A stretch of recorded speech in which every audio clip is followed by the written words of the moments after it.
പൂവുകളുടെ ലോകത്തിലേക്ക് നാം കടന്നു ചെല്ലുമ്പോൾ അവിടെ നാം അവരിൽ ഒരാളായി മാറുന്നതായി അനുഭവപ്പെടാം.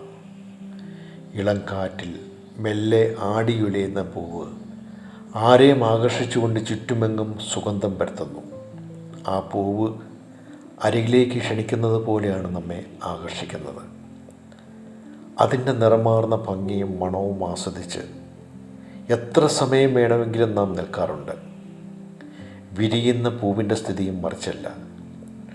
ഓരോ പൂവിൻ്റെയും നിറവും മണവും വ്യത്യസ്തങ്ങളാണ്.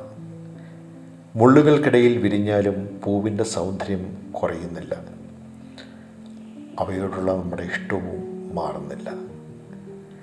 എത്ര ഇഷ്ടമാണെങ്കിലും ഒരു പൂവിനെ അതിൻ്റെ ഞെട്ടിൽ നിന്ന് അടർത്തുവാനോ അതിൻ്റെ സൗന്ദര്യം നഷ്ടപ്പെട്ട് കാണുവാനോ പിന്നീടത് കരിഞ്ഞു നിൽക്കുവാനോ കൊഴിഞ്ഞ് നിലത്ത് വീഴുവാനോ അവസാനം മണ്ണിന് വളമായി മാറുവാനോ കാണുവാൻ നാം ഇഷ്ടപ്പെടുന്നില്ല.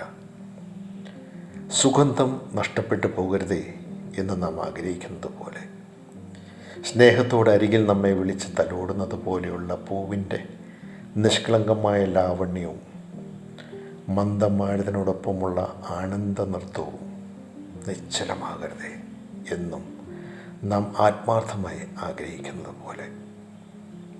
ഇത്രമേൽ നമ്മെ ആകർഷിച്ച പൂവ് വാടി നിലത്ത് വീഴുമെന്നും പിറ്റേന്ന് ഒരു പുതിയ പൂവ് ആ സ്ഥാനത്ത് വിരിയുമെന്നും നമുക്കറിയാം.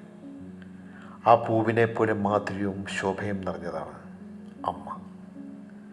പൂവിൻ്റെ മനോഹാരിത പോലെ മാതൃഭാവം നിറഞ്ഞ സ്ത്രീകളെ നാം എവിടെ കാണുമ്പോഴും ഓർമ്മയിൽ തൊടുന്ന ഒരു ദിനം പോലെ ഒരു പൂവിൽ നിറഞ്ഞു നിന്ന മനോഹാരിത അനേകം പൂക്കളിലേക്ക് നിറഞ്ഞ് ഇളം കാറ്റിൽ ഒന്നായി ആടിയുലയുമ്പോൾ, അവരുടെ അരികിലേക്ക് നമ്മെ മാടി വിളിക്കുമ്പോൾ നമ്മിൽ അറിയാതെ വിരിയുന്നൊരു മന്ദസ്മിതം.